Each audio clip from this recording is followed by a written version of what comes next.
Frank, it's only been a week since we caught up, but a lot has changed. We've been smashed 4-1 by Manchester City. Fulkrug's got another goal. Lopetegui's been sacked. Graham Potter is set to be announced. And Tim Steiden could be sacked as well.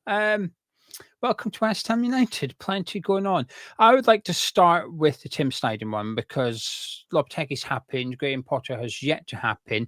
But the Tim Steiden reports tonight, which has been led by Jacob Steinberg, is that Tim Steiden could be next on the chopping block. So there's been a lot of rumours earlier in the week that he was sort of on the notice step. You know, he wouldn't be in charge of January transfer window, and that the club or Sullivan wasn't very happy with him and his performance in the summer transfer window.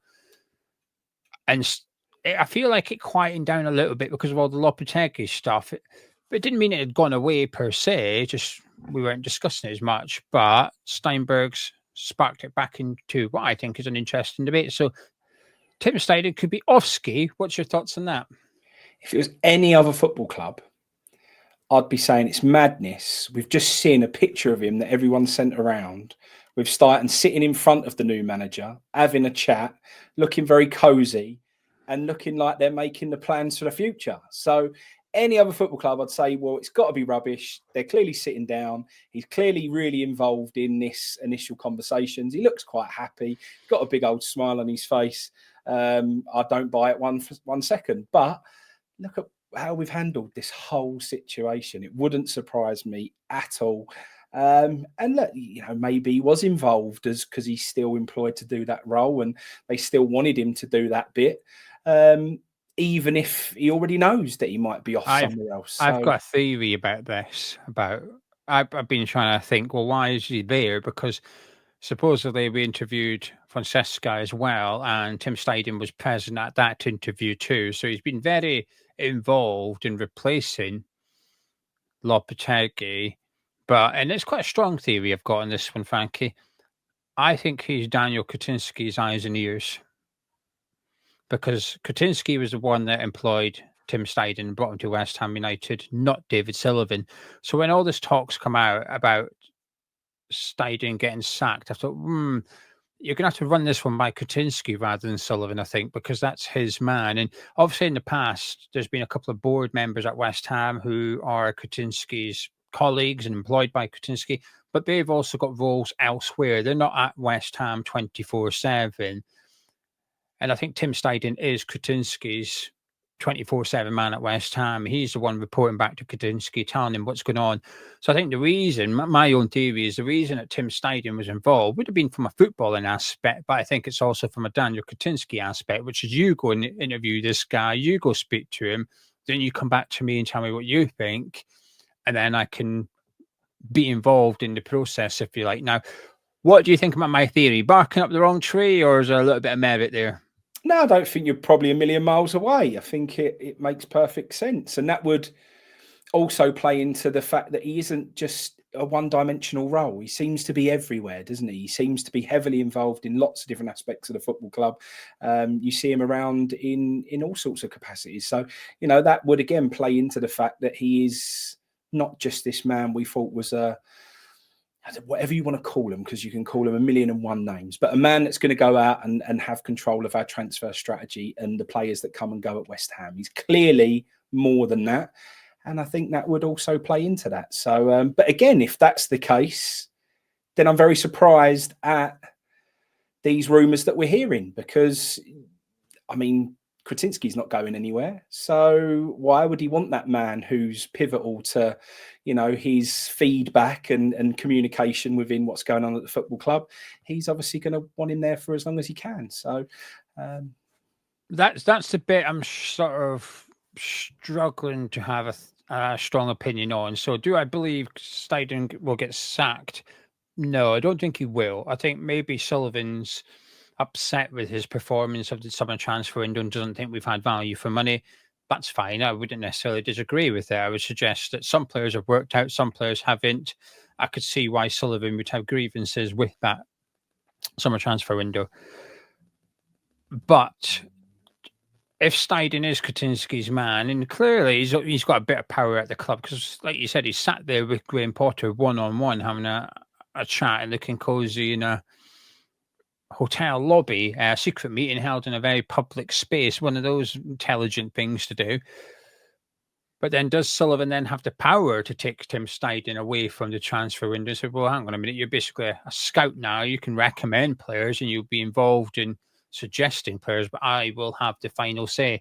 And this is where I'm almost intrigued to see how this plays out, actually, because while I think it's good that the Lopetegui situation has come to a conclusion now, which is he's been sacked and Graham Potter's coming in, I still don't feel like it's all been resolved. I still think there's some problems at West Ham United. I think Tim Steiden is that. I think he's the biggest one we've got now. Whether you like him or not, put that to one side. It's the fact that David Sullivan reportedly doesn't seem keen on him and wants him to have a lesser role. So you've got this guy there that's well paid, that's been employed by Daniel Kaczynski, but the chairman, David Sullivan, isn't keen on him.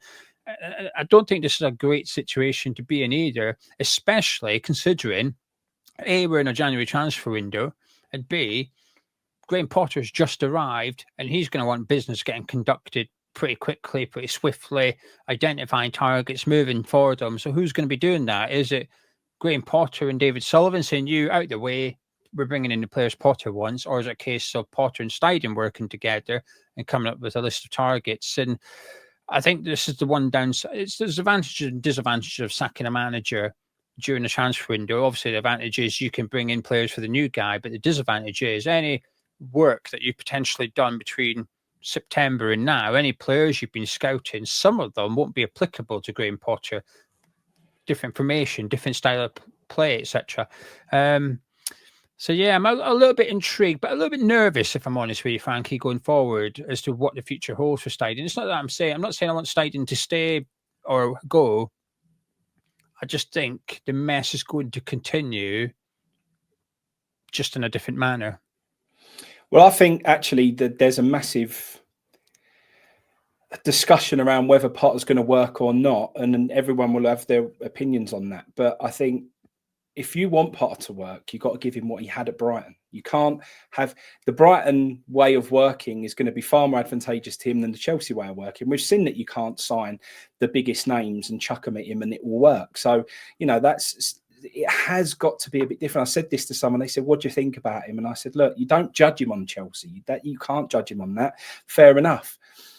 So if he's going to work at West Ham, he's got to have a similar model to what he had at Brighton. He's got to have these players coming in that work out for him. And how is Tim Steiden that man? I don't know. And that's the biggest question for me. I'm not looking at it like Tim Steiden won't be that man. At the moment, I'm looking at, can he give him what he needs? And let's be honest, we don't know what the terms are yet. I don't think it's been disclosed how long Potter's actually signed for, and there's been a big debate of the length of contract and so on. So it's really down to, if he's got a short frame of time to prove himself at West Ham, it ain't no good giving Steiden this window, because you're not giving Potter his chance of succeeding within a short time frame of his contract length at West Ham. You've got to turn around to that manager and say, look, he's probably done a lot of analysis on West Ham, and so far this season, there's plenty of matches for him to go and have a look at and work out where we're struggling, what our weaknesses are, and what he needs to get his way of working at West Ham. So, and that can still double up. So there's a couple of ways, obviously, you can approach it. And if Tim Steiden has got his, the people that he's shortlisted, if you like, then, it only needs Potter to go to him and say, right, I need this. Is there anyone there? And if there is, then that work isn't redundant, because you then turn around and say, well, actually, what you've just described to me, this is your man, or this could be a good option for you. So that's great. It might be a case that because he plays totally differently to Lopetegui, there's an issue. But that, again, is why we're getting this so wrong and so disjointed. The clubs that succeed with this model, they already know what they want. They already highlight how they want to play as a football club. When you then hire the manager, you hire the manager based on the ethos of what you want to be as a team, as what you want your style and what you want your identity to be. And we keep saying it, don't we? The reason why we're here is a massive lack of identity. Sullivan hasn't got a clue what he wants West Ham to be. It means that we don't put in that everything pulling in the same direction. And when we get in this scenario, it's really awkward and complicated. And we've got all of these disjointed elements to it that we go, I don't know if this is going to work. The reason why Brighton get away with losing managers and it just working is because they know what they want to be. They've already got that infrastructure put down. They've already got their short list of players. When they bring in a manager, you don't have to tear up what they've already done. You go, well, that manager can work to what all that hard work we put in the past. And then it all just comes together again, just like it has before. And that's why we're getting it so wrong. So, yeah, we're in this position. Is it all going to work out? I don't know. It goes back to what I said to you when I spoke to the Charlton owner and said to him, look, sometimes is it just a bit of luck? And he said, yes. And I think that's what we need. We're never going to get there with the current ownership, with planning, with knowing exactly where we want to be and put in bit by bit to get us to where we want to go. At West Ham, what we desperately need and what we've never had over the years is a bit of luck. If I'm honest, and people are going to really slate me, but I'll love it because there'll be loads of comments about it. I think David Moyes winning a trophy was a bit of luck. I do think it was a bit of luck. I thought it was far more luck than judgment. And I think we need the same again, because I just don't think this lot that are in charge at West Ham know how to put a real clear direction and plan into place. So look, let's hope Potter comes in. Let's hope him and Tim Steiden get along fantastically well. Everything clicks. The style that Potter wants to play clicks with the players that are playing for us now. Hopefully we see a few new faces in the window that allow Potter to what he wants to do. And we have a much better second half of the season and roll on to future successes. But like I say, I think it will be more luck than judgment. We've got some maybe contract details regarding Graham Potter from Jacob Steinberg. He's the only journalist reporting this. He is usually really reliable when it comes to West Ham news. So I'll cover that in just a second. Before we do, I just want to point in the direction of Surfshark, January transfer window. So everybody's looking for value and we get told, oh, it's hard to make signings. Well, not if you're looking for a new VPN. It's quite simple, actually. The link's in the description below. You can just go to surfshark.com/Hammerchat. And we've got good value for you here as well because you're getting 4 months free. We will be hoping that Graham Potter can bring a little bit of magic to West Ham United, but Surfshark can bring a little bit of magic to your devices, because when you go into Surfshark, you can change your geolocation just like that. So if you go abroad and you want to watch YouTube back in the UK as you usually would, you just go into Surfshark, say you're in the UK, your device thinks you're in the UK, and you can access content as you would if you were back home. You can go away, but your device can think it stayed at home. Also gives you that extra layer of security while you're browsing online and when you're out and about and connected to the internet. But if you don't like it, don't worry. You can give Surfshark the old Lopetegui treatment, and you've got 30 days to get that money back. So you can give this Surfshark a nudge, just like West Ham have done with Lopetegui. Links in the description below. Go to surfshark.com/Hammerchat. Get 4 months for free when you use the Hammerchat code, and it's under £2 per month to keep your devices and unlimited devices protected with Surfshark as well. Frankie, Steinberg has said it's a 2.5-year contract, and this is the interesting bit: no clauses, no breaks, no clauses. So Graham Potter's got what he wanted. West Ham wanted a 6-month one. Potter wanted a 2.5. It felt that there would be a compromise, which would be a target or targets for Graham Potter to achieve, and then it would trigger a 2-year extension. But Jacob Steinberg is claiming those are not in the contract. It's a straight 2.5-year deal. So Potter has got exactly what he wanted. And I should add that West Ham United have called a press conference for tomorrow morning, Thursday at 9 a.m. Now, that's true. This next bit is me guessing. I'm assuming that's the Aston Villa pre-match press conference, which was to take place earlier on today, but was postponed. We have to fulfill that press conference. And then I would guess that Graham Potter will be the one presenting that press conference tomorrow. So it might be like a 2 birds, 1 stone kind of thing. It gives West Ham an opportunity to present Graham Potter while also fulfilling obligation to the FA Cup as well. So that'd be an interesting press conference to tune into. So 2.5-year deal for Graham Potter. Anything you want to comment on that one? Well, actually, what about Graham Potter himself then? What do you make of the appointment?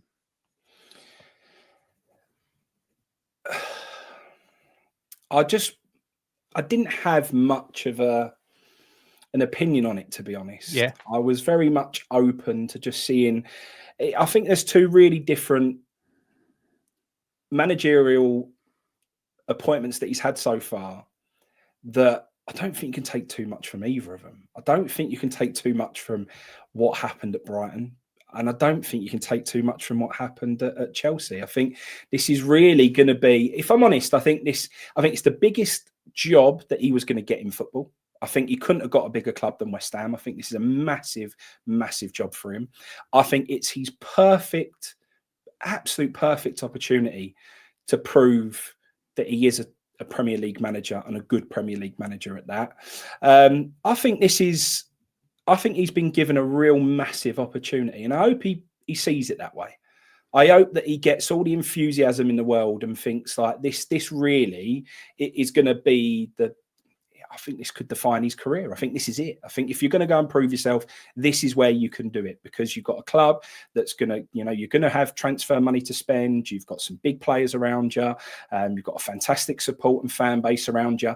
I think this is, to him, this is make or break time and will define his career. And he could do massive things with West Ham. It's a massive opportunity for him. And, I would love to see that real, that enthusiasm, that character of someone who comes in with all that energy and really lifts the club. But like I said to you, I heard him talk on that BT Sport or wherever it was, where he was a pundit, and he just didn't fill me with anything really. It was flat. It was just really, I didn't really like the way he spoke. I didn't really like the way that he was. But, at the end of the day, he apparently is a very good coach. I think he will be very well drilled. I think and at the moment we need that desperately, because we're all over the shop. So in terms of who is a good man to come in and really start to make us look like a proper football team with the players that we've got, I think it's great. The issue that he's got is, I think he's got to convince our biggest players at the club right now that he is the man to take West Ham, not only and meet the fans' ambitions and fulfill what we should be fulfilling as a football club, but he's got to meet those big players' ambitions as well. And that's my biggest concern with him. Has he got that in him? He isn't really someone who can come in and say and put his arm around someone like Kudus and say, mate, I've been here and done it. We're going to go places. And because he hasn't got that behind him to say that. So that's my biggest concern. He's got a big job to hold on to those people, to get them back believing in West Ham, get him believing that this is the place that they should be playing their football. And while retaining those people, as many as we can at the end of the club, he's got a few, a little bit of players that are already eyes out the door. And, those players, you've either got to you've got a big decision. Do you want to try and, just say, look, I think it's going to be different for you now, or do you go and then try and replace it? It's going to be a real tough job. And do I think he's got the character to do it? I'm 50-50. I don't like being on the fence. I'd normally really go one way or the other, but yeah, I think it'd be really harsh on him to sit here and say that, I don't think you've got it in you to do it, because he's clearly got something about him. Yeah. So similar to the Lopetegui situation, I'm going to give him every single chance. And we have all now got to start getting back over there again and getting behind it and getting that support back. And, we need a renowned energy ourselves, to be perfectly honest. So we've got to pick ourselves up. He's got to come in and pick everybody else up, and we've got to try and turn it around. Would he have been my first choice? No, he wasn't my first choice. He wasn't someone that I would have screamed for to be the next West Ham manager. But is he something that makes sense right now? Quite possibly. Yeah, I agree with what you've just said at the end, that he does make sense right now. And to throw a Moyes grenade in like Frankie did, I think Moyes made sense as well when we took Moyes back. I think he needed West Ham and West Ham needed him. And it was an appointment of convenience for both. And I think it's the same again here. I think we need Potter and Potter needs us. I think he very much needs West Ham as well. I don't think we needed Lopetegui. I think Lopetegui needed West Ham, but I didn't think we needed Lopetegui. I think we went a little bit too low with that one. And I feel more positive for this appointment than I did for the Lopetegui one, because I can see it potentially working with Potter, whereas I never really had that hope or faith with Lopetegui.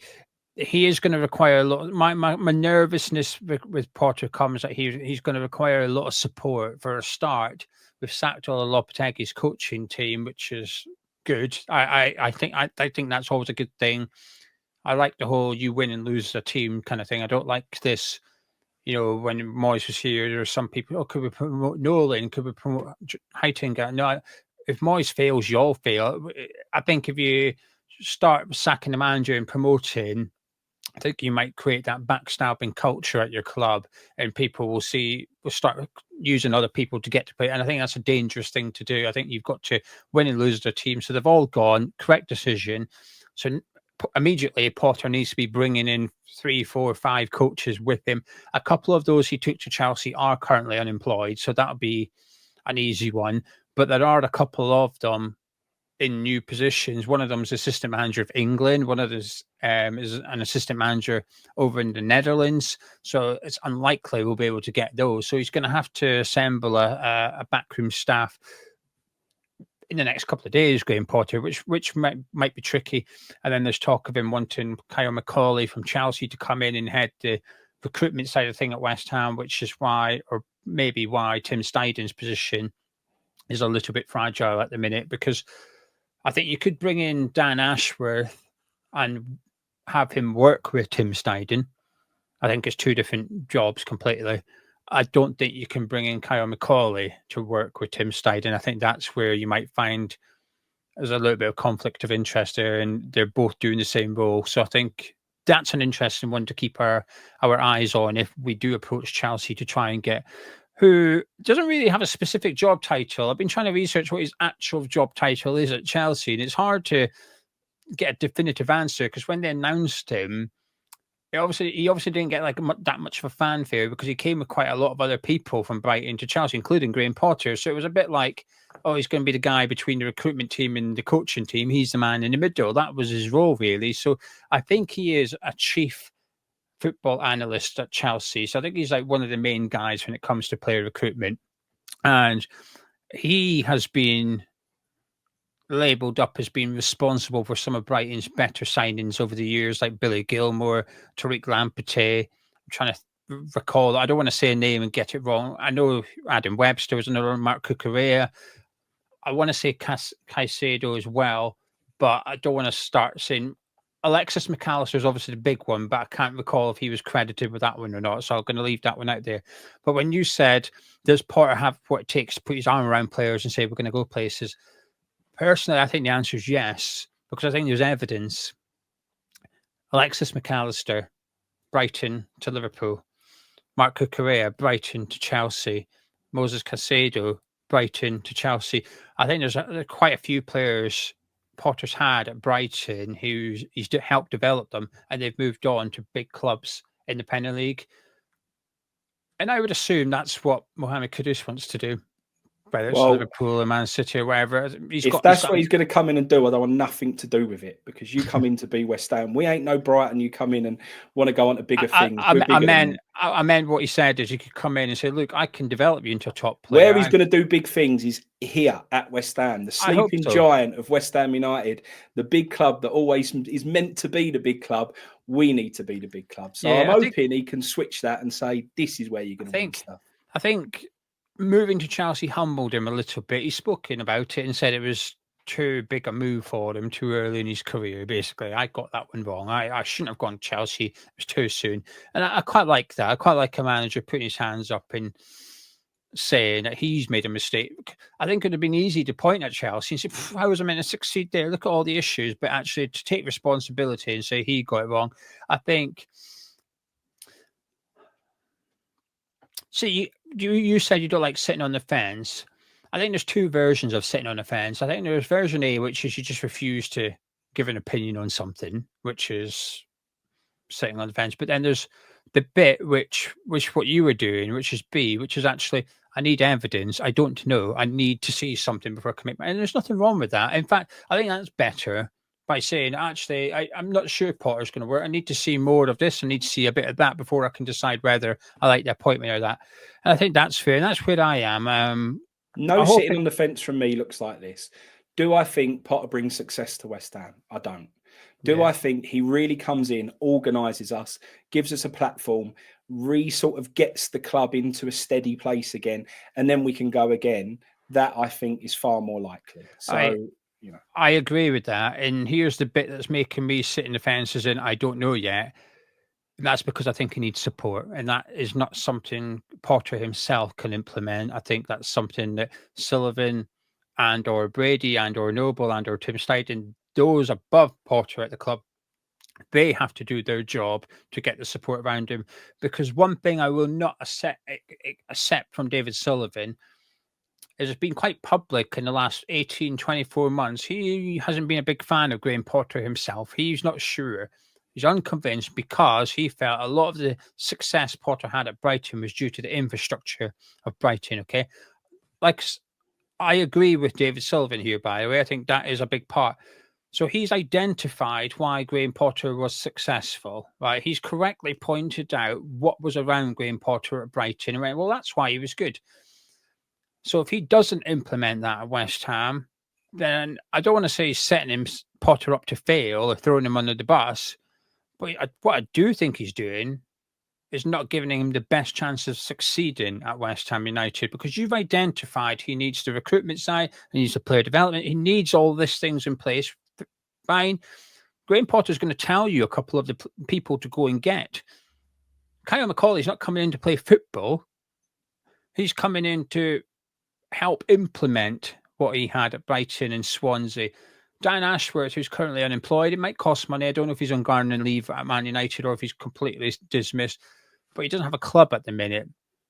He's there. If you really want to give Potter what he had at Brighton, that's the guy. There was only one guy above him at Brighton, and that's the chairman and owner, and Tony Bloom. You ain't getting him.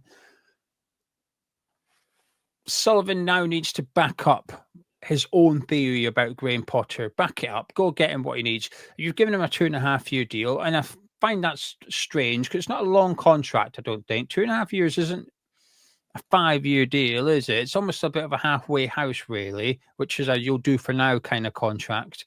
And that makes me nervous because if you're going to go get Ashworth and McCauley, do you go invest in your recruitment staff in that on a 2.5-year contract? I'm not sure you do. I think that's a 5, 6, 7 year thing. That's a big, substantial investment. So if you're going to go get the recruitment people in on a 2-year deal, because they're not going to have they might have the January transfer, they probably won't. They'll have the summer onwards, so they'll have 2 years at West Ham. Is that really long enough for a new recruitment team to really influence a club? I'm not convinced, Frankie. That's 2 summer transfer windows. That's not long enough as far as I'm concerned. So I'm a bit suspicious. It feels like a half a committed contract to Graham Potter to some extent. I know he wants 2.5 years, but that makes me wary we're not going to back him up with the infrastructure which David Sullivan thinks he needs. And that worries me. And that's why I agree with what you've said, which is really bring long-term success. I would say no as well, because to say yes, I think you've got to have faith in David Sullivan as much as you do in Graham Potter. And there ain't no way I'm saying yes to that. No, I agree. And I said that to somebody yesterday. There was he's a professional footballer, supports West Ham, and he was quite excited about Potter because he said, you know, people like myself who are young and, you know, are on the cusp of making it and becoming first team in you know, top football clubs, you know, football league football clubs. Then they said, you know, I think he will give people that chance. And I said, but really the problem that you got is you also need your ball to back that as well. You really do need Sullivan. And I said, do you think that Sullivan will give him everything that he had at Brighton? And he said, well, no. And I said, so that says it all, doesn't it? If Sullivan isn't going to give him what gave him successes at Brighton, then he's got to find success a different way. And that's going to be really, really difficult. So I hope Sullivan gives him what he needs. Like you say, 2.5 years isn't enough. You said that's what he wanted. There's probably not necessarily wanted, but he knew that's all he could get. So probably pushed the boat out as far as he thought he could, which is 2.5 years. And I've just got to try and accelerate it as quickly as I can. I think there's maybe a little bit of ambition from Graham Potter there, in the sense that he possibly thinks he could come to West Ham, do a really good job in 2.5 years, and maybe get another shot at a top club in the Premier League. So I'm guessing here, but would assume that's why Graham Potter only wanted 2.5 years, so he could come in and essentially rebuild his reputation. He's had a shot at Chelsea, it didn't work. The Spurs job comes up every couple of years. The Man United job, maybe Amram will nail it, but if not, since Fergie, that job's been coming up every couple of years. So that there are vacancies at those top clubs in England. So maybe that's why Potter's sort of. But this is up to West Ham to match that ambition. Say, well, you want to achieve something, you don't need to go anywhere. We're going to give you the tools you need to do that at West Ham. But I hope we think forward a bit, and all, I think if you're only giving him that 2.5 years, it's not going to take long before you've got to start thinking about who's next. And I know we've got to get out of that. I know we have. As a fans, that's not what we want to hear. As fans, it's like, cool, leave us to it and let's just, settle it down and let's not have these dramas. But if that is what you think, it's a 2.5 year thing, and at the end of it, you need to go in a new direction, they need to be thinking about that within the next 12 to 18 months. They need to start putting that successor into place and start thinking about what they want to do. It just showed this time round that Lopetegui appointment, you always had to have another plan, because we all knew that could go the way it's gone. And they had to, and I don't think they did. In fact, I think they're so lucky that the way they went with Lopetegui, it didn't put the nose out of joint for those other managers that were on that shortlist. And they didn't turn around to him this time and say, no, thanks, you had your chance last time, or that they didn't go and find other jobs elsewhere. So the fact that we still had the other two that were kind of on the shortlist when Lopetegui got the job, they were still hanging around. But yeah, we do need to start thinking about it a little bit earlier next time. It was a shambles, wasn't it? Let's be fair. Yeah. What we've just been through and how it's been handled, it weren't fair on Lopetegui, and for all of what he's just been through and everything else, that it will probably be a massive weight off his shoulders in the end. He can go home, do whatever he needs to do to get back life how it needs to be. But I don't think people should be treated badly. He's come in, he hasn't purposely not done well at West Ham. He's come in and he's tried and he's had a lot going on. He's given it everything and it hasn't worked out, and that's fair enough. But to go through the mill like he has been over the last few days with seeing what was going on and the stories and the photos, that ain't right, mate. And at the end of the day, you've got to act a bit more professionally than that. And if we go through this situation next time, we've just got to be, well, hopefully it'll be different people making those decisions. Who knows? But, you have got to be a little bit more, that's the decision, get it done. Don't leave people hanging like they have done, and just behave a little bit better as a professional football club, really.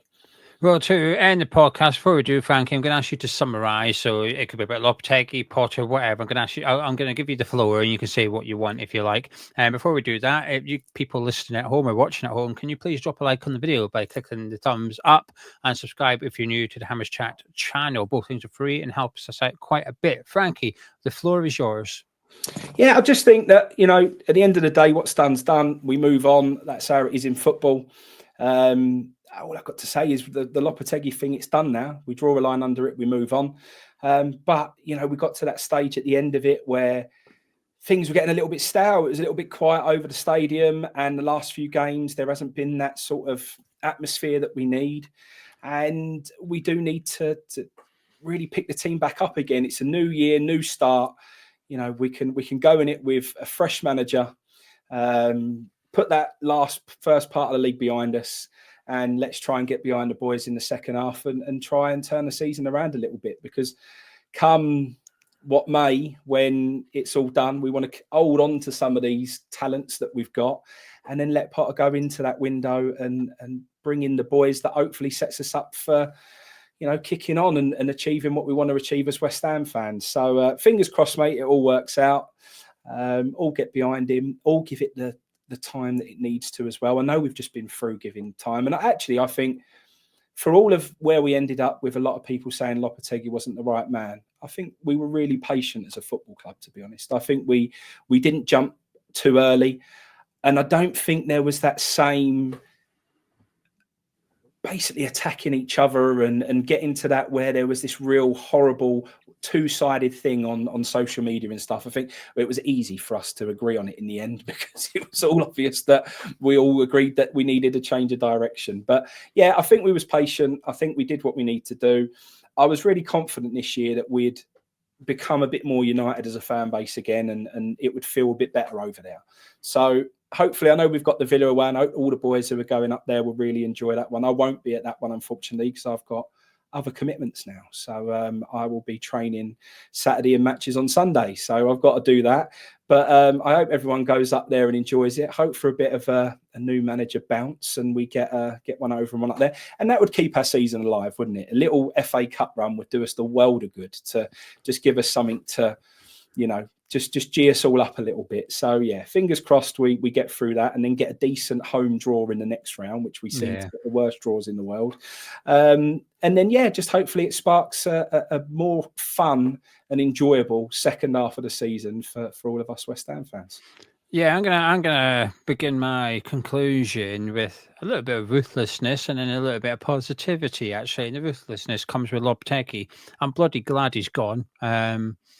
Don't necessarily agree with everything that West Ham have done this week, but like I said previously, you get in waters with sharks, don't complain when you get bitten. That guy was twerking for West Ham when David Moyes was here, walked out on Wolves. He's no, innocent character completely. I think he was an absolute terrible appointment. I thought he was absolutely crap while he was here. I hated his football. He didn't necessarily do anything wrong personally. I think he's been committed to West Ham. Admirable how committed he's been. He gave us a month for free at the start of his contract, and then to work through his dad passing away was brave of him, actually. I take my hat off to him for that. And then even this week, he's handled himself with complete professionalism. Of course, there's the element of, is he only doing it to get his payout? Maybe, but he's turned up to training today and had to say goodbye to people at the training ground before taking a training session and then getting sacked. That was how it ended for Lopetegui at West Ham. And whilst I think he was a crap head coach for us, I think he deserved better than that from West Ham. Bear in mind, when his dad died, he did all he could in terms of training and the matches, and we picked up points around his father passing away. He had all that to deal with, and he was, he went back to Spain for a couple of days, then came back, so he was here for our next game. That's what he gave to West Ham, and West Ham gave in return, well, you can take training, then we're going to sack you. I mean, come on, man. So I think, but I'm pleased he's gone. It's given me hope. The appointment of Potter has given me hope. I'm excited for the game on Friday against Villa now. I was feeling quite numb, impartial to it, actually, Frankie. I love the FA Cup. I usually get excited for the FA Cup weekend, but the Villa game, I just assumed we were going to get beat quite easily, actually, under Lopetegui, and I hated not having that fire in my belly for the FA Cup game, regardless of who we're playing. But I've got it now. Now he's gone. I'm thinking, come on then, let's go to Villa Park. It's their 150th anniversary. Let's ruin it. We've got a habit of spoiling occasions like that for other football clubs. Let's go there, let's spoil it, and we can enjoy our weekend. Look forward to Fulham on Tuesday under Graham Potter, first home game. We can look forward to the FA Cup draw, hoping, like you said, a home tie, lower league team. Let's have an FA Cup run, please. Yeah, I'm looking forward to it. I'm looking forward to the transfer window now. The transfer rumours, maybe not the one of Edson Alvarez leaving, but I'm looking forward to seeing what we can do in the transfer market. I think the Tim Steiden story's still got a chapter or two to go yet. The Lopetegui book's finished. Potter is starting. I think Tim Steidten's still got a couple of chapters left in his book at West Ham United. Don't think that story is going away anytime soon. Anyway, Frankie, shall we leave it there, my friend?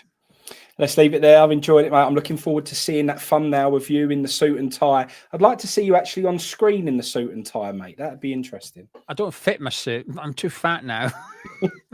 The suit I had for I got it 2023. So I was always say last year, the year before last. I got it for a wedding and a christening. I used it twice in that year. It won't fit me now. I've put on too much weight, fat bugger. So I've got a thing though, Gio. Stephen Spragg's asked for a badge of Cray Wanderers. I've got it here, but I've messaged him. I haven't been able to get an address to send it to.